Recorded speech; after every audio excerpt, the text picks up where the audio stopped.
what do you think will happen in the future? I think that obviously viewing habits have changed a lot.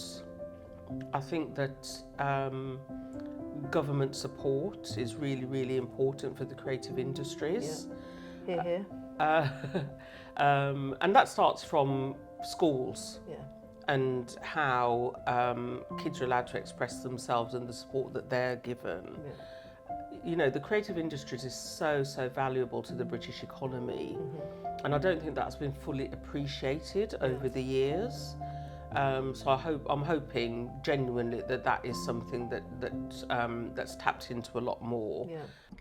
This is the Creativity Clinic, a show that inspires creatives to take meaningful steps to fulfill your passion. I'm Kirsty Hunter, an entrepreneur and founder, best known for my work in creative education and business, working alongside incredible artists to fulfill their ambitions. Here I chat with experts from the diverse pool of creative industries, offering you insights, education, and the motivation to those wanting to make an impact in the creative sector. Hello, Angela. Hello, Miss Kirsty. Thank you so much for joining me on the podcast. Well, thank you for inviting me. I'm very intrigued as to what you're going to talk to me about. Well, we're going to go on a magical mystery tour of the life and times of you. Okay, all right then, go. Yeah. So, just for everybody who's watching and listening, can you just introduce yourself and tell us what you do? Yes, so I'm Angela Ferreira. I'm a long-time television producer. Having worked at the BBC, working my way up from researcher to head of African Caribbean unit, then Channel 4, then a bit of freelancing, and then I went to Douglas Road Productions and Banijay. So that's the short version. That is a very condensed version. Yes. So you have been in the industry for near... No, we don't say the time. Okay. Because I work in pop music, so I can only be young. I can only be young. For about a couple of years. A couple of years, and you've packed it all in. Yes. Yeah. But you're very well established. Mm-hmm. Okay.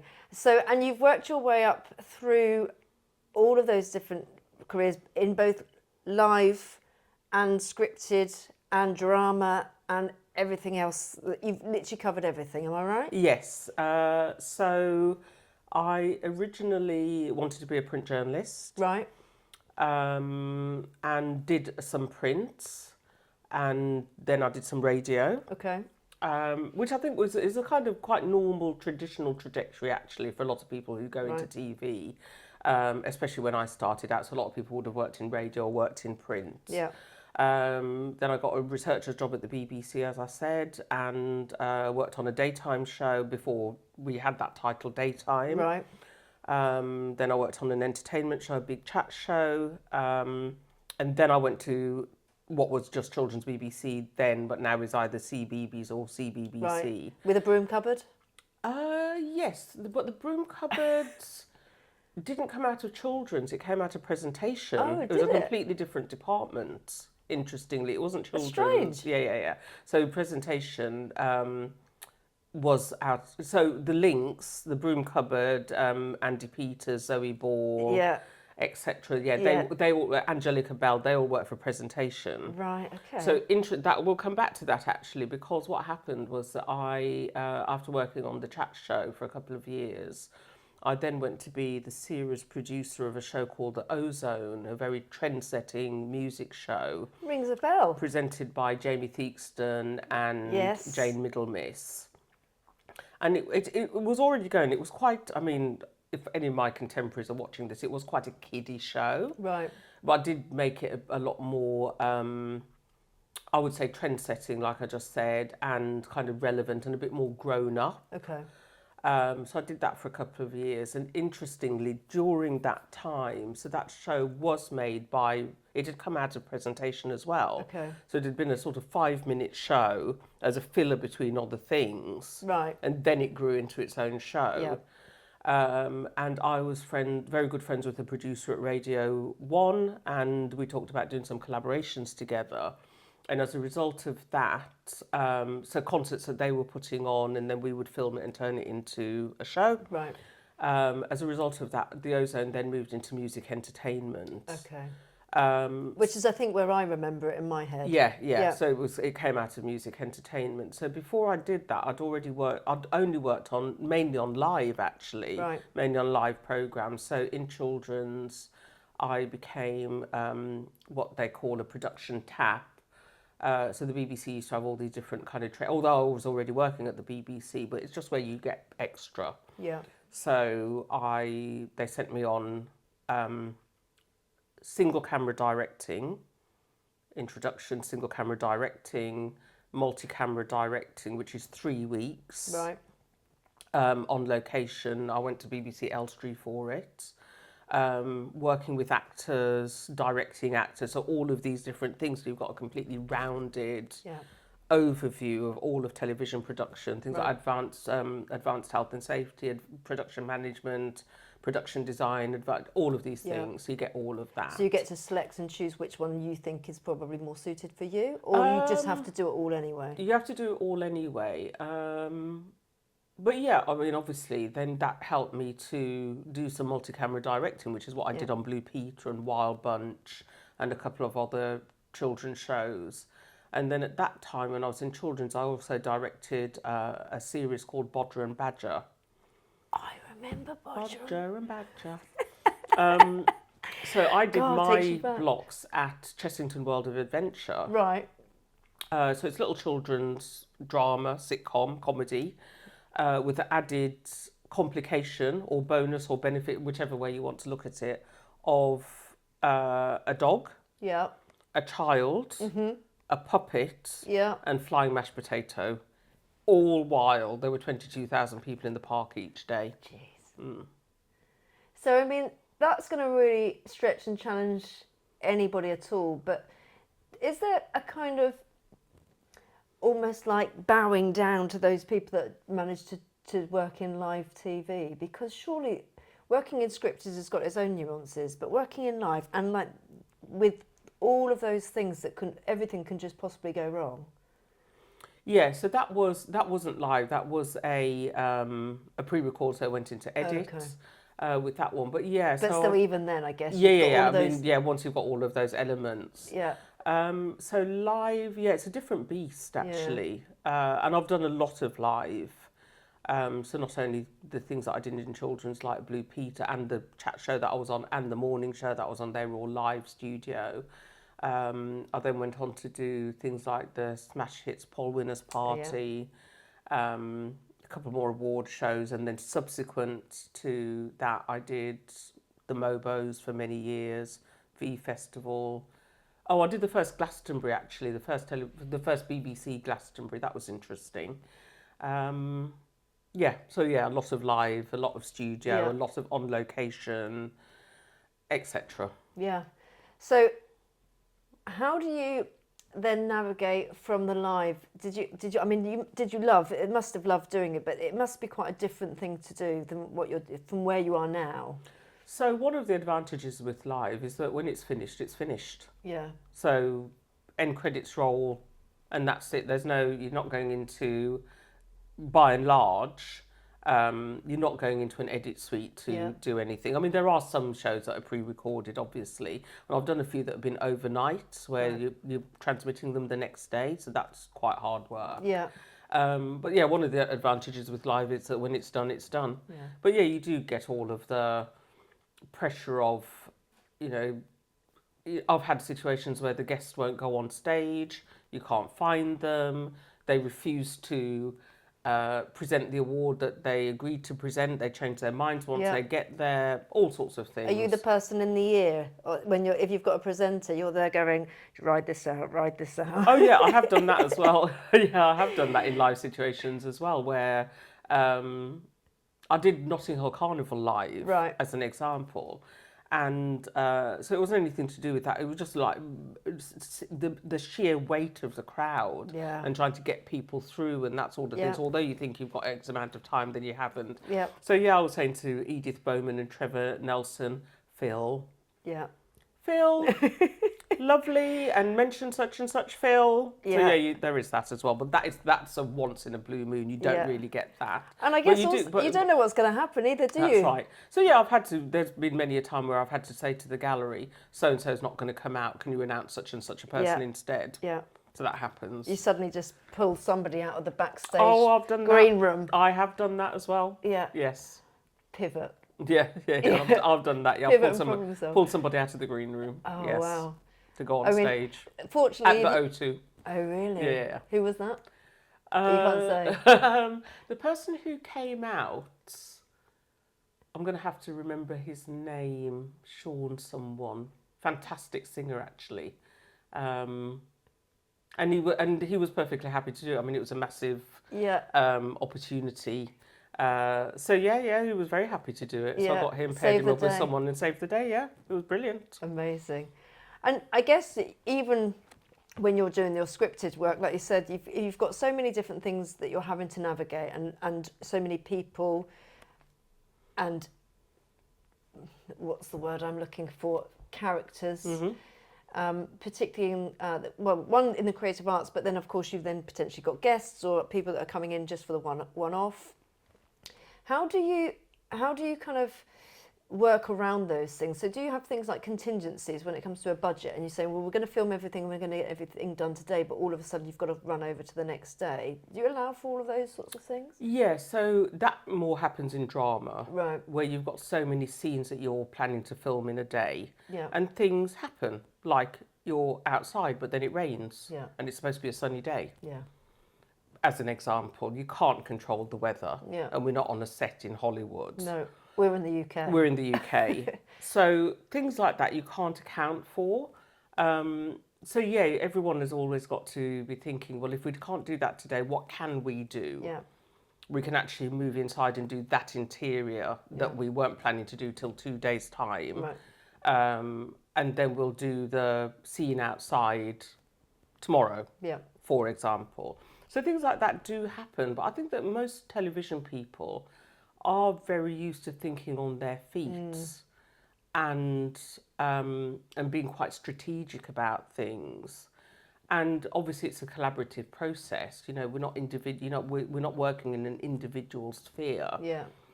And one of the things I used to say to when I did talks and stuff is that television, if you think about TV, you have to think about 20 people holding hands and everybody jumping up and down at the same time. Yeah.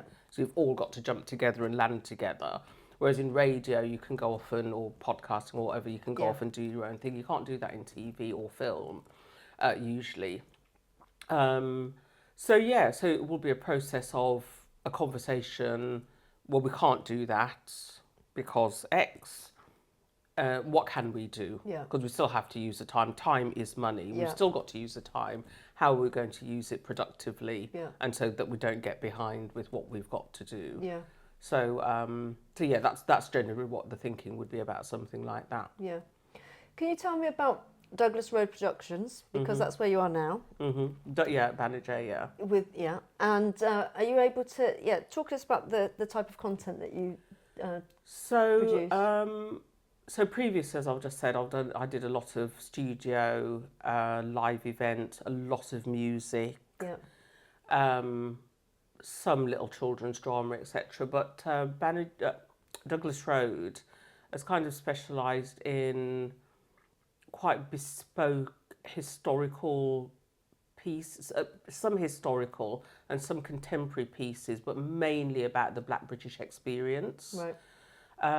So it's touched on drama and documentaries. Yeah.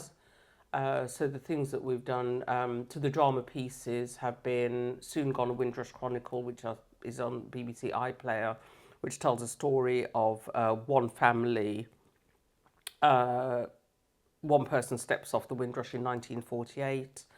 The stories are one per decade, more or less. Some of them rooted in real political events like the New Crossfire, Right. bringing it right up to the present day with Sir Lenny Henry playing someone who is the victim of the Windrush scandal. Right. But it's also about what happens within families as well. Right. So that's the trajectory of that. Yeah. So we've done stuff like that. We did My Name is Leon, which is a book adaptation Yeah. set in Birmingham by a Birmingham-based writer, a period piece about a little boy whose mom has a breakdown. It's about what happens to him and his little brother. And then last year, Three Little Birds, which Lenny Henry also wrote, about three young women who come from Jamaica in the 50s, and it's about what happens to them. But actually, it's about every woman's experience who came to the UK or who comes now, or anybody who travels abroad, because everybody's looking for the same thing. They're looking to find work, to find love, to find stability, to improve their circumstances. So it could be a white Irish woman, it could be a Cypriot woman, it could be a Pakistani woman, it could be a woman from Ghana. It's all basically the same experience, no matter what. So that's on BBC, that's on ITVX. And then the documentaries, so I mentioned the sort of historical context. For BBC Centenary, we did a documentary, a drama doc actually, which about this very pioneering woman who came from Jamaica in the 30s, Una Marsden. And she was, although quite young, she was very successful in Jamaica. She set up her own magazine, etc., and done some writing. And she came here and became the first black producer at the BBC. Amazing. So there's a lot of, I think a lot of people think that people came here, you know, just from Windrush or whatever, which isn't true. It all goes back much, much further than that. So it was about her story and what happened to her at the BBC and the rest of her life. So some monologue and some doc and some people talking about her and archive. Lenny Henry's Caribbean Britain, which is about the Black British experience since Windrush actually. And that went through the arts of all kinds, film, TV, theatre, writing, etc. That's a two-parter. So yeah, that's what's happened at Douglas Road. Yeah, so drama and the documentaries. The first big one that we did was Black Classical Music: The Forgotten History. Right. So that again was telling the story of Great Black Britons historically who had made a mark on the classical music scene and bringing it right up to the present day. And I guess also just forming a narrative that hasn't been always there before. Yeah, I mean, that's really the key thing, and that's my interest, is that there's all these amazing stories, but we don't hear them. Yeah. And I think that if we knew more about our collective history, there'd be a lot more understanding about who we are as British people, where we've come from, where we're going, who's fed into these things, etc. Yeah. So, you know, when you see Remembrance Sunday, for example, you know, years ago, all of the Indian soldiers, the African soldiers, the Caribbean soldiers were all written out of history completely. Yeah. You know, that was done immediately, even before the war properly ended. Yeah.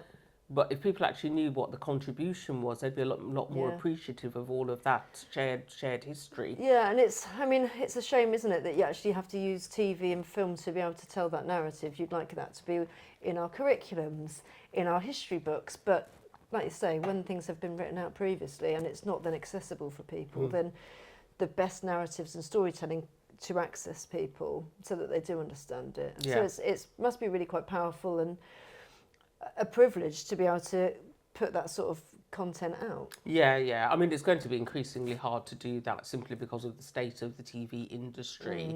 You know, we've got lots of people out of work. It's really hard to get documentaries funded. You know, the broadcasters want box sets of things. You know, these very bespoke single documentaries are very, very hard to get made now. Yeah. So it'll be interesting to see what happens going forward. Yeah, I was going to ask about that journey and how you must have seen that change whilst you've been in the industry, and that sort of almost not quite falling off a cliff, we hope, but that change with streaming platforms coming in and then where we're at now. What do you think will happen in the future? I think that obviously viewing habits have changed a lot. I think that government support is really, really important for the creative industries. Yeah. Hear, hear. And that starts from schools and how kids are allowed to express themselves and the support that they're given. Yeah. the creative industries is so valuable to the British economy, and I don't think that's been fully appreciated over the years. So I'm hoping genuinely that is something that's tapped into a lot more. Yeah. I mean, it's so interesting that if you think about somebody like Tom Cruise, where does he make his films? In the UK. Yep. So much is made here. So much is made here, but when you think about big franchises like Mission Mm. Impossible, as an example, and they're being filmed here, they're using the studios here, they're in post, etc. So that's just money that's just coming in. Yeah. And we do have a lot of that, but yeah, I think that unless there is more all-round support for that. Yeah. One of my worries actually is that while we're in this downturn, is that a lot of skilled people are going to leave the industry, and I think that I'm worried that we're going to lose really good technical people. Yeah.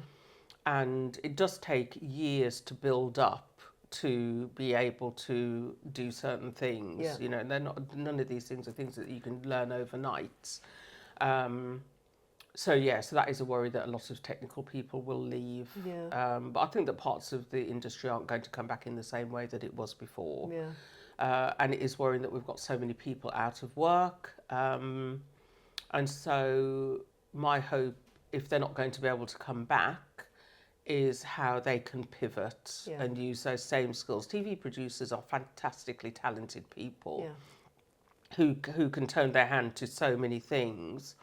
I think the problems that we have is that we can't, we because of the way people have traditionally been employed as well, it doesn't help us to articulate what our skill set is or to put it down on paper. So that's something that everyone's having to learn. Yeah.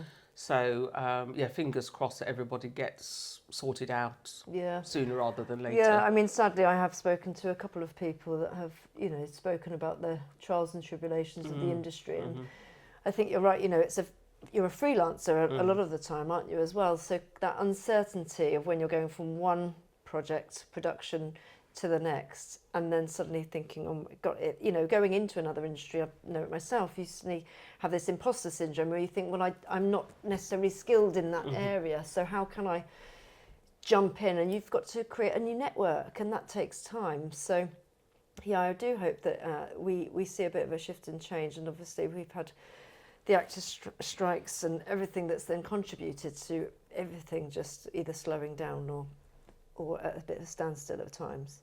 Do you think AI's played a kind of key role in that, or do you think that it's helping to give some opportunities? I think we haven't seen fully what's going to happen yet. I think we're very much in the learning stages. Yeah. But I don't think that any AI script will ever replace real human emotion and real human connection. I don't think that's ever going to happen. No. I don't think any AI script will be able to give the nuance. I don't think any AI script will be able to have the self-deprecating British humour that we're so famous for. Yeah. I mean, maybe in time, but I don't think it'll be now. No. So it'll be interesting to see what happens. Yeah, it will. I'm interested to understand, because it's not my world. So when you are a production company and you're working under the umbrella of a distribution company like Banijay, how much say, or do you get any say in terms of where your products are distributed? So in all of these big indie companies that have they have labels under their main banner. Yeah. So there's not only Banijay, there's Fremantle, there's all three, Warner, Sony, etc. All operate in a similar way. The individual labels do have a lot of autonomy in the ideas that they come up with and where they get pitched. But obviously you've got the cushion of the group that there are certain things that are available, lawyers and accountants and production managers, etc. Yeah. So you've got all of that. So you've got that security, that safety net as well. Yeah. Yeah. And then so let's just say, for example, Three Little Birds is going out onto ITV. How much control or input can you have on how much they are pushing that out to their audiences? So that's an interesting question. I mean, the ideal scenario, like we did with them, we work hand in hand. Yeah. So they have in-house publicity, we've got publicity. Yeah. They've got marketing, we've got marketing. So you can join together in order to do that work. And Yeah. obviously everybody wants the best possible results. Yeah. So it makes sense to put as much effort as you can into it. Yeah. I mean, not every single thing will get the same amount of push.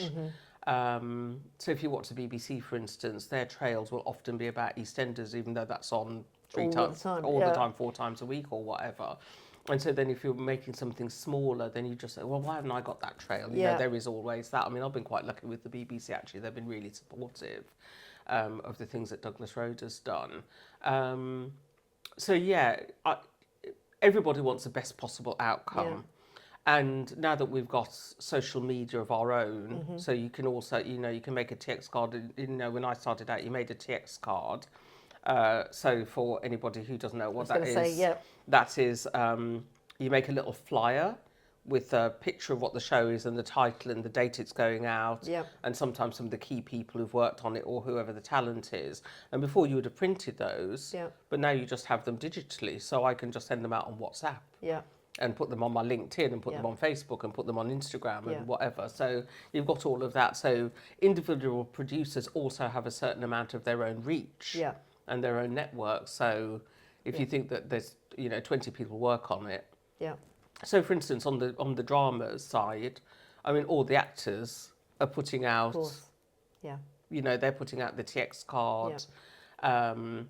They'll put out, or the storyline tonight is. So you've got all of that that's always helping. Yeah. And I guess in some respects it's sort of proof of concept and the social proof that you're then building, aren't you? With something like YouTube, where you've got the channel and the streaming platform and then the data analytics that, I can view and I can see, do the kind of houses that are then pushing out your content share that information with you so you can really drill down into... Not always. No, we don't always know. So it must be quite difficult to know how you might then tweak and refine. Well, that's why talking to the commissioners. Right. So they've got that. They've got that information. Yeah. So they can give you that, but not about necessarily always about the numbers and exactly who's watching and all of that. You don't always know exactly. Okay. So forgive me if I'm wrong, but when you then have a program that's then gone out and it's going onto a certain platform, or you are paid a set fee for that licensing deal. It has nothing to do with the viewership, or is there a link? No, that isn't generally how it works. Generally how it works is that each program slot on linear broadcasters. So let's talk about linear. So it's BBC, ITV, Channel 4, Channel 5. And the streets, some content apart from that, but let's talk about linear. So each slot has a tariff, a price for that slot. Makes sense. So there are certain slots that are more expensive than others, and there are also certain slots that only certain things will go into. So, for instance, there's no point in pitching a documentary about why slugs move slowly for 6 o'clock on a Saturday night. Because that's saved for Strictly Come Dancing, Takeaway, X Factor, etc. That's where those things go. And those things are also the more expensive things. So the production company knows that there's a tariff, a price for a slot, and you do the budget, and that's how that happens. So that's how you get paid. Right. Yeah. But I mean, with drama, as an example, because it's so expensive, it's very, very unlikely that one broadcaster will be paying. There may be if it's Netflix, but a linear broadcaster is unlikely to be paying for an entire drama. Right. So then you would bring in other partners in order to raise all the money. Right. So one of the earliest examples of this, actually, and one of the easiest ones to see, is Death in Paradise. So if you watch the end credits of any show and you see different badges on them, they're all the people who put money in, or resources in order to get the thing made. Got you. And obviously that was, it's they always have a French co-lead because it's a co-production. Okay. And I suppose it's a bit like an investment. It's sometimes if you get one, it's then a lot easier to go out and get the next because is that the case? You'd like to think. You could be waiting for ages. Is that the case? So you might get somebody that says, yeah, well, we're going to give you 50% of the money that you need Oh, yeah, about the money. Yeah, and it doesn't, I mean, obviously, if, there are certain companies with fantastic track records in making drama. Yeah. And they, and they will undoubtedly find things easier. But the truth of the matter is, you've got to have the right script. Yeah. And then the right talent attached to it. Although Tim Davie from the BBC's banned the word talent, you've got to have the right actors attached to it, etc. So, or presenters or whatever it is. So, yeah, you could have a fantastic outing with something and then not get anything else for ages because you just haven't got the right script. Yeah. There are just no guarantees with it. Or you might have a fantastic script, but it's too expensive to make. Yeah. Or something. There are so many variables. And that must be really difficult for smaller production houses that are then trying to get their work seen. Yeah. Because it could be brilliant. Yes. Yeah. So, what do they do? I mean, so partner with other bigger companies. Right. That's generally what happens. Yeah. So on Three Little Birds in particular, we partnered with another big company, big drama company in the group, Tiger Aspect. Right. So they actually took the lead on a lot of it actually. Even though the Lenny Henry had written it for Douglas Road, but they've got the expertise in making the big drama, so we partnered with them in order to deliver it. And they help to bring the cash, and they also help to get No, because the cash comes from the broadcaster, right, okay, and from in that particular case, BritBox and Banijay. Right, okay. Yeah, so we didn't go looking for cash all over the place for that. Although you still have to find some, Yeah. So, and how, I mean, like you said, you've mentioned the script and how important that script is, but the talent being attached to it, do you think that's the next key thing that you have to have? So it's interesting with that, we didn't have any really big names in it. And actually it might have been a bit detracting from the storyline. But yeah, I mean, if you've got Olivia Colman and she's attached to something, I'm sure it's a massive help. Yeah. Got a big Hollywood star. Yeah. Then these things definitely help. Yeah. Yeah. But then if the script is a dog, then... Yeah. Which, some major actors and actresses may well have found themselves in certain things that... Oh, I mean, I'm sure that every one of them's got some story about something that they thought was going to be really good, and then something is not right with it. Either the direction isn't executed in the way that they envisaged, or the producers fell out, or it didn't get cut properly, or whatever it is, or the locations didn't look as spectacular as they seemed on the page. There's all sorts of variables. Yeah. Is there any project that you've worked on that you've just gone in your career where you've just had an absolute, that it really sort of hits a personal note with you, that you've just absolutely loved being a part of? I certainly think that the stuff I've done at Douglas Road, because it's got that sort of personal resonance for me, has been hugely important. The rest of it, it's all entertainment, and it's been really, really good fun, and I've made some brilliant, fantastic friends out of it. But I think that the more recent stuff has, because you're telling a certain part of history that hasn't been told, I've found it very important actually. Yeah. And I think the audience have really appreciated it as well, getting those stories told. Tell me about your journey in terms of, as a black British woman, and you spoke about the wonderful lady that, is the first person whose production in BBC. I mean, surely you must have been one of the first in many instances. How did you find that journey, and do you think that you noticed any challenges specifically that were along the way? Well, the first thing is that I'm very, very, very surprised that I am still in TV, really. Now when I think about it, because for a start off, when I started, there was hardly anybody who was even over 30, any women. So I just thought, I'll just do this for a few years and then I'll go and do something else. So that was the first shock. Yeah. That I got past 30 and I was still working. Obviously, I'm only 35 now. Yeah, only just over 30. So that was the first thing, because there were so few senior women around. Then, yeah, listen, nearly everywhere I've worked, I've been the only black person on the floor. Even now? No, not now so much, but partly because of the projects that I do. Yeah. But still, in the commissioning space, it's getting better. Yeah. But it's not completely equitable at the moment. But, you know, all the broadcasts are making strides. Yeah.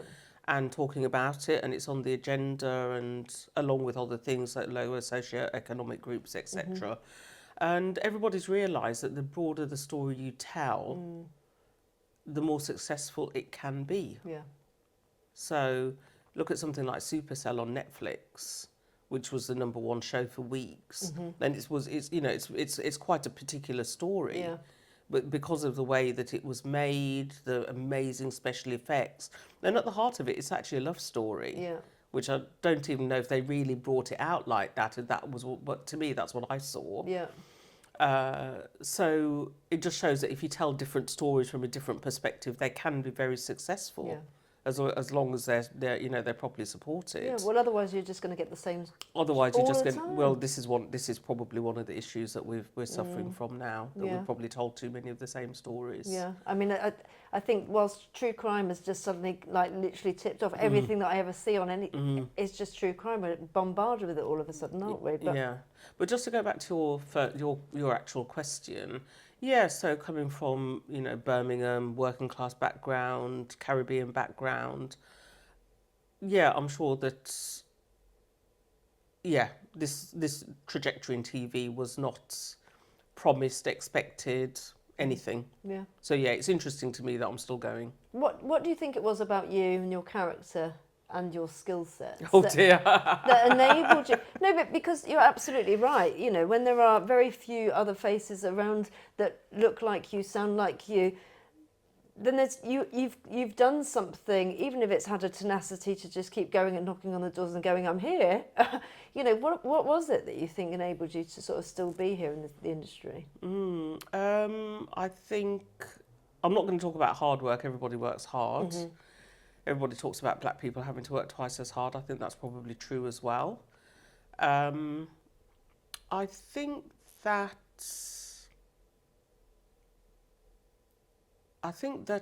I remember once one of my execs said to me that I show willing, and I think that's really important actually. Yeah.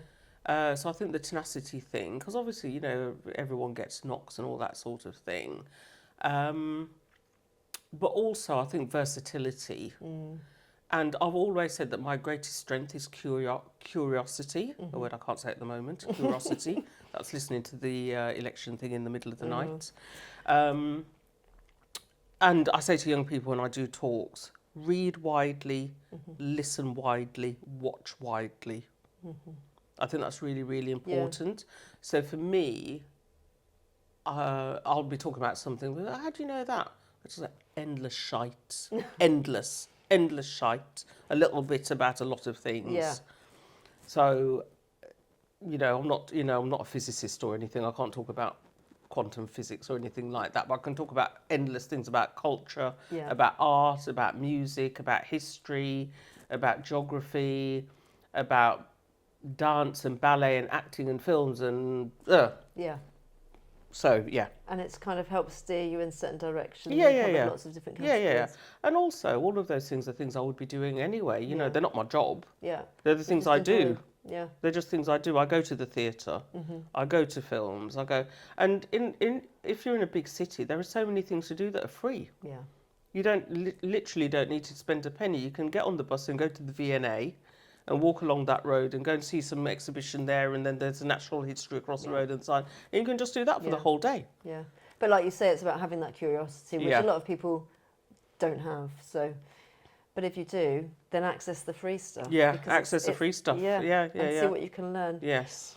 You was talking about that access for people getting into the industry, particularly if you're a person of colour, if you're from a socio-economic background. You do a huge amount of work in the voluntary space, giving back. So you're an ambassador, Yes. you're a chair, Yes. you're a trustee, Yes. you're a million different things. Yeah. I think that's all. Was there 11 different things that you? Oh my God, I hope not. Yeah, I mean, I'm not sure whether you're doing all of them now. So tell me a bit about the work that you do outside of the paid work that you do. So I'm the DEI ambassador for Banijay UK. I mean, I've always done that. Yeah. So, but this is, sort of officially.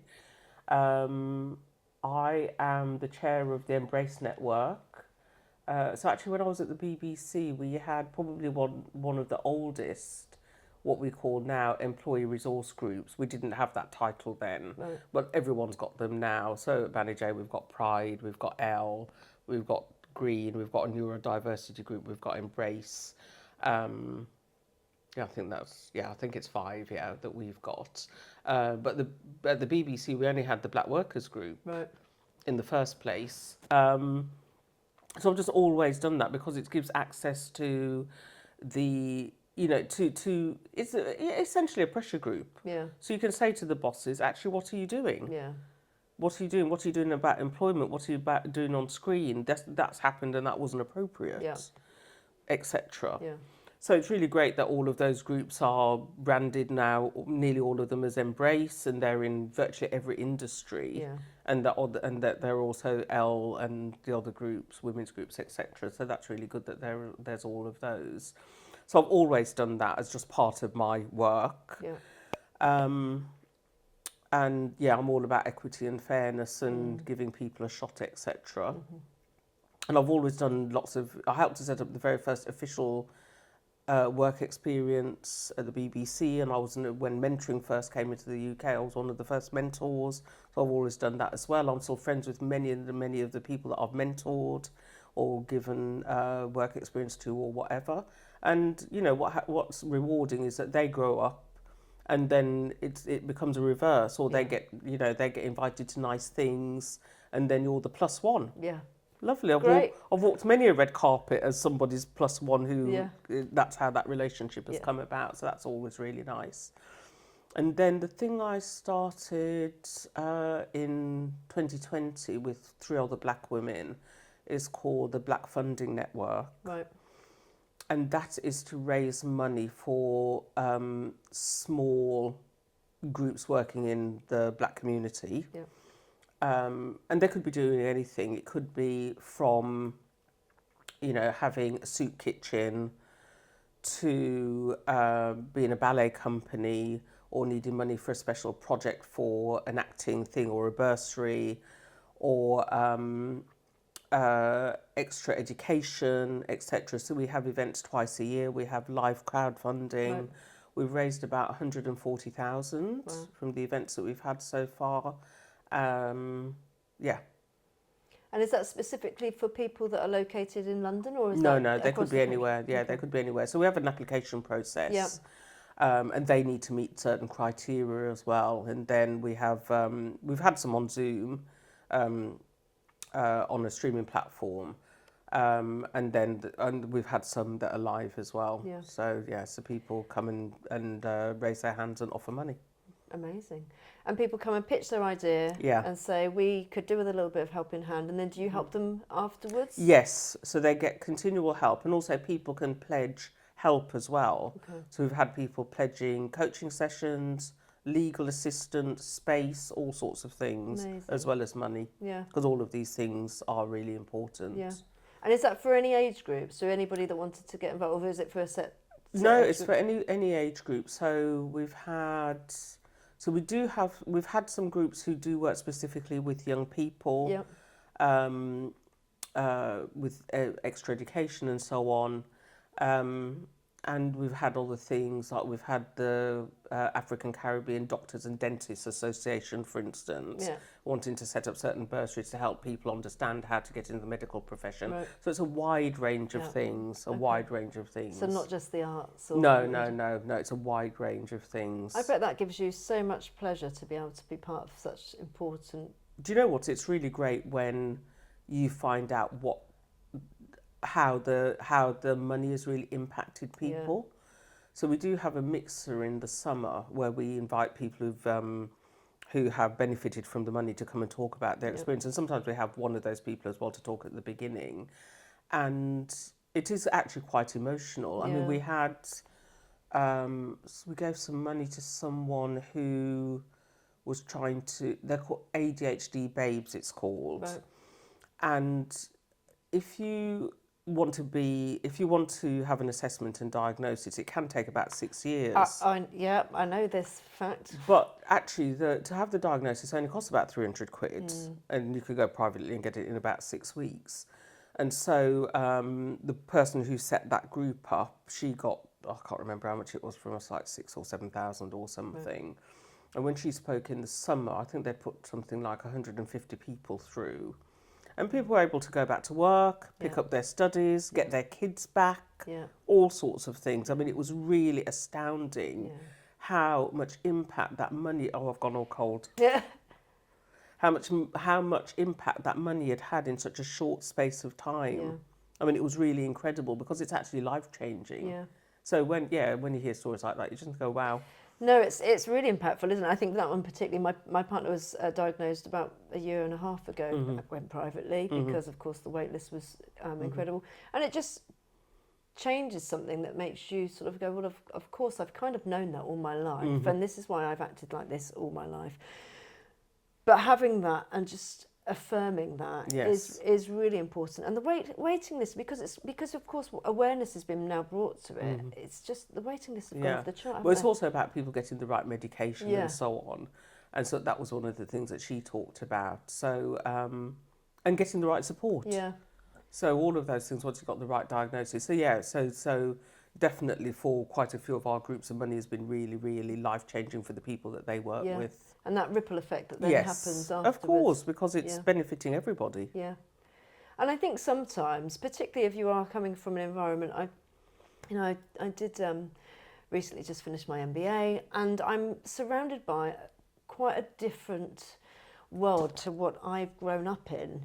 And when you sort of realise that, of course, some people are born into a world where they've got a million different people around them from the get-go that can support, help financially, advice-wise. And so working class people who then sort of are trying to battle and find that where are these people? Where they must exist, but just trying to find them is really difficult. And it's just that first step of that first bit of funding that can just get you over the hill. It's really important. Yeah, and that's why things like mentoring is really important as well. Yeah. Just having somebody to sound off. Yeah. Absolutely. Yeah, they might not even necessarily be in your industry, but just having a different person who's not connected can be really, really useful as well. Absolutely. So you'd advise other people to do much of the same, getting involved in voluntary work if they can? Oh, no. It's all work, isn't it? I suppose it depends on what people's motivations are, really. It's not for everyone. No. It's not for everyone, so... No, it's true. There's lots of hours that you put in. So if you were... because you give advice all of the time to young people, I know, and lots of different people, mentoring-wise, if there was somebody that wanted... Probably very unsolicited and unwelcome, for all I know. I know it isn't. But if people out there are wanting to get, whether it's into the basics of getting into the TV and film industry, or... they're at a later stage and they're thinking, I want to have my own production company. What advice could you give actually specifically for production company because of the challenges that are out there at the moment? What advice could you give? I think that's really hard at the moment. I think we're in a very difficult time in the industry. I think that unless you've already got a really good track record, it's very hard to, or some fantastic idea that nobody's done, or access to an amazing script, or you've got some IP like a book, for instance, then it is I think it's quite tricky. Yeah. I think it's quite tricky. It's so sad, isn't it? It's such a shame that there are going to be people that are in mid-level roles at the moment, just wondering where they're going to be able to go to next. Yeah, but there's lots of parallel industries. So it's about how to use your skill sets probably in something that's a lot more stable actually than TV is. Yeah, we've just got to be realistic about how things are going to pan out. So I think that setting up a production company now, unless you're being one of the big indies is investing in you, I think it's probably quite hard. As I say, unless you've got some big actor attached, or you've got some IP like a book, or something like that. So it's sort of more a case of riding it out, or pivoting and doing something in a different industry or getting a job within one of the companies. Yeah, probably one of those things. And then for starting out, and I talk to young people so often who say they want to be in TV, and I say, what do you watch? And they say, I don't watch TV. Really? All the time. You'd be Are shocked. they just, what are they watching? YouTube? Yeah, so I say, when I press them about what they watch, they mention, yes, YouTube or Netflix, but they're channels, they're not, you know, and I'm not necessarily, I'm talking about the box in the corner with your mom, that your mom and dad watch. I'm talking about what content. And people find it so difficult to say, even name one thing that they watch. Well, if you're going to work in TV, you must watch something. Because otherwise that's the end of the interview right there. That's the end of the chat. So you must, if you want to work in television, you must watch something and be able to say what it is. And at least talk around a genre that you might or like. A genre that you like. I like documentaries, I like films. Okay, which film? So that's very frustrating, actually. Yeah, you probably need to know a little bit about the industry that you're going into. Yeah, that's blown my mind, really. Yeah, it happens all the time. So say that they are watching, and they are doing all the right things in the right way. Then what's the next part of advice that you'd give to them in terms of how they access, like, the next step? They can go and be a runner somewhere, and they can obviously get in that way. But do you recommend going to university? I think there's pros and cons. I think that sometimes if they've been to certain schools that have a big technical reputation, you know, like the Brit School, like the Norwood School, like Elam, etc. Sometimes it probably isn't necessary if they want to go into the technical side, because, I mean, I don't know all the schools, all the universities, but sometimes they're not going to learn that much more. And especially if they're doing productions and all that all the time, they probably know as much as some other people. I think that I suppose it depends on what you're going to do, and in lots of ways, do something you enjoy. Do a history degree, do an English degree. You don't necessarily need to do a media one. Because actually, I would say the vast majority of people who do work in the media haven't done a media degree, they've done something else. That's interesting. That's really interesting. So I suppose it's probably a little bit more valuable on the technical side. Doing a media degree. But yeah, I certainly think that, you know, going to university and, you know, living independently and living with your contemporaries and gathering all of that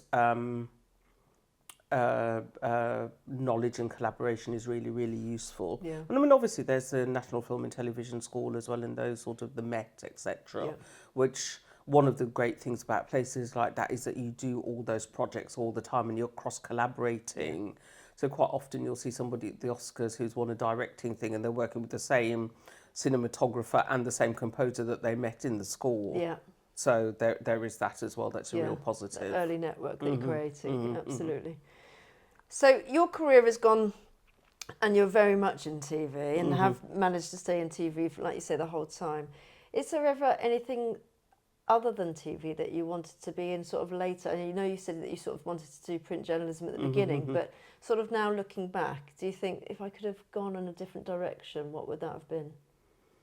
I don't think there was any other different direction. I think it would always have been something arts related, writing or the TV thing, or maybe something in a dance, in theatre or in dance or something like that. So I think it would always have been something organisational. In the arts. I think it would always have been that, something like that. I've also done some freelance work. You know, I've worked for some big brands, but it's been using the same skill set, doing, you know, big webcasting or events or whatever. So I've done quite a bit of that as well, outside of just direct TV Yeah. as well. So So yeah, you've- but it's always sort of similar-ish Yeah. things. So you don't feel like you've missed out on anything else that you wanted to do from your career. I've had a very, very glamorous life and career. Not all of it is, you know, a lot of people who work in TV don't have that. I've Yeah. definitely had quite a glamorous life and career. Yeah. Because, you know, when you work in the music and film part of it, you do get a lot of that. Of course, it's hard work. Yeah. But, you know, I also tell stories about when I worked in children's and I made a film at the Black Country Museum, and I lay on the floor in coal dust for the entire day because it was the only place where I could look at the monitor while I was directing. Yeah. The room was so tiny, and it was a recreation of something from, you know, 200 years ago. Yeah. Where this woman was making cakes and a whole dinner and everything in this little grate over a real fire. Yeah. And it was the place was so small, that was the only place I could lie. I lay under a table Oh my goodness. for about 8 hours directing. That wasn't very glamorous. No. It hasn't been very glamorous when it's been raining and I've been, you know, making a film about sheep shearing or how to train a sheepdog. Yeah. Or, you know, I've been in the New Forest or in somewhere in Scotland, Yeah. marshalling 20 children and a presenter in the rain. Yeah. But it's all a learning Yeah. experience. It's the highs and the lows. It's the highs and the lows. So those bits weren't very glamorous. Yeah. But I learned about sheep shearing and I Yeah. learned about sheepdogs. And this is why you've got all of this knowledge that you've got. It's very broad. Yeah, very broad. Yeah. So there's all of that going on as well. So no, I think that, you know, I'm probably on the path I was meant to be on. I think Yeah. going to Douglas Road was a natural direction of travel for me. Yeah. Because of all my interests, etc. And it came at a perfect time as well. Yeah. So that's been really rewarding, actually, making those films and those documentaries and telling those particular stories. So I suppose, yeah, it's just, what's next after this? That's exactly what I was going to say. What is next after this? Do you know? No, I don't know. No, I don't know. I don't not know. sure? Just trucking on at the moment. Yeah. Just trucking on at the moment, Well- and hoping that if things pan out for everyone in the industry. Yeah. Because as we were saying, it's, you know, it's quite it's a very tricky time. But yeah, I've been, you know, super grateful that I've lasted this long and been working and made some great friends. Had some fantastic experiences, travelled the world, been to lovely parties. It hasn't all been a piece of cake, but all the other things are things that you can get over. Yeah. You know, you can get over them. They last a nanosecond, Yeah. and then you move on. And I've met a lot of very, very ridiculous people. I've also met some really fabulous ones as well. So I'd love to delve into just that bit, but I'm sure that you'd be completely professional and not speak about it. yeah, I'll have to wait until I write my book Oh yeah. and have it properly legaled. Yeah. Yeah. I'd like to read that book. Yes, That would be really. at some point. Yeah, behind the curtain. but before I let you go, I always ask my guests if you've got a recommendation. So this could be something pointing a direction of your own work, or whether it's a play, a show, a book, a TV program, whatever it might be. Have you got a recommendation that you just think everybody must go and see this or must read this? Quincy Jones has recently died, and his musical legacy and influence is unbelievable. In fact, I didn't even know until he died, and I don't know how come I didn't know this, that he had written the score for the Italian Job, the original Italian I Job. didn't know that. One of my favourite movies that I've actually seen at least 20 times. Wow. And I did not know that he'd written the score for that until the obits came out. I mean, And it's not an obvious choice. it's is not it? no. So it just shows the Yeah. breadth of the things that he'd Yeah. done. So there is a documentary about him that I would recommend that I'm Right. going to rewatch. Yeah. Actually, so I would definitely recommend that as for people to see. And I think that, you know, in London, you know, we've got the South Bank Centre. We do. And there's free. People just don't realise, and actually, their website. If anybody's watching from there, your website is rubbish. Because there are so many things that they do there that you can't even find properly on the website. Right. So, for instance, like once a month on a Friday, they've got this sort of afternoon jump up with a band Right. that you wouldn't even know about. I did not know about it. Old people shuffling, it's great. Brilliant. And they have. I went there to learn voguing Right. last summer. Yeah. One Sunday morning, this sort of top voguing person was there teaching the voguing. Amazing. And it was so hard that I fell over and rolled across the floor. It was, and you know, I've got Not to put people off. Not to put people off. It was great fun actually, and the guy who was teaching it was brilliant. So they've got all these things out there that are going on, all sorts of dancing and on the terrace and blah blah blah, and then free exhibit, etc. It's a fantastic space actually. So you sort of have to really delve through to find out what's going on. Yeah. Well, I certainly recommend that. You know, just in the summer, just wandering along on a Saturday or Sunday afternoon, they've got an outside band. They've got a big old DJ. They've got all of that. They've got all of these things going on. I love the South Bank Centre, but I made the mistake of arranging to meet somebody for a coffee not too long ago on the day that they were having a graduation awards ceremony. No, that's a nightmare. It was an absolute you shit don't show. want that. No, it was like we're the thing to do we're is moving. the thing to do is become a member, so you can go to the members' room, Oh, yeah. and then you're away from all of that. Bit And also bougie. because it's so vast, that and there's so many spaces, you have to be really specific about where you're going away from the ground floor. Yeah. That's my tip. Right. Good to know. So I'd say visiting the South Bank Centre, and I think also doing something like I know you only asked me for one, but No, now I'm it's sort all of right. rabbiting Crack on. And I think also doing something like one of the walks. So there are lots of walks in this city, in London. So there's a company called Black History Walks, Right.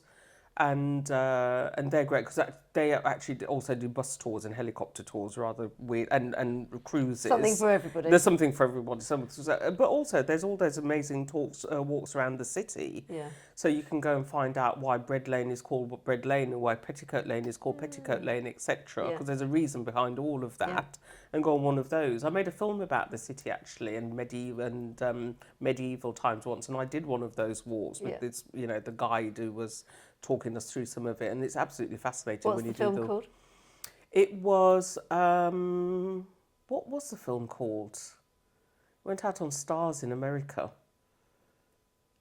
And we went to Wales and did a thing where all these people were dressed up in clothes from the Middle Ages, Brilliant. having this big feast. Can't remember what the film was called now, but anyway, that's one of the weird If I things. can find it, we'll put it in the show notes. You know what? Because there are things I just don't think about anymore. So it's only because we're talking, I'll just think, oh yeah, I made that film. I forgot what the film was called. Yeah. So you've done so many, that's why.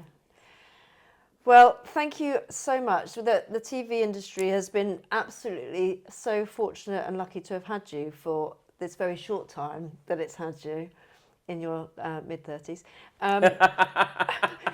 But we have been graced with so many pieces of work by you and all of the important work. And I really do recommend that you go and look at Douglas Road Productions, because there are some fantastic programmes that you've got that people should go and watch. So if people want to get in touch with you and follow what you do, where's the best place where they can find you? So LinkedIn is a good place, and I'll always post about the things that we are putting out, or my or the Banijay companies are putting out. I'll always put that on LinkedIn.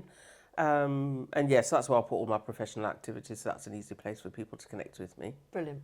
Thank you so much for coming. Thank you. Thank you. Thank you.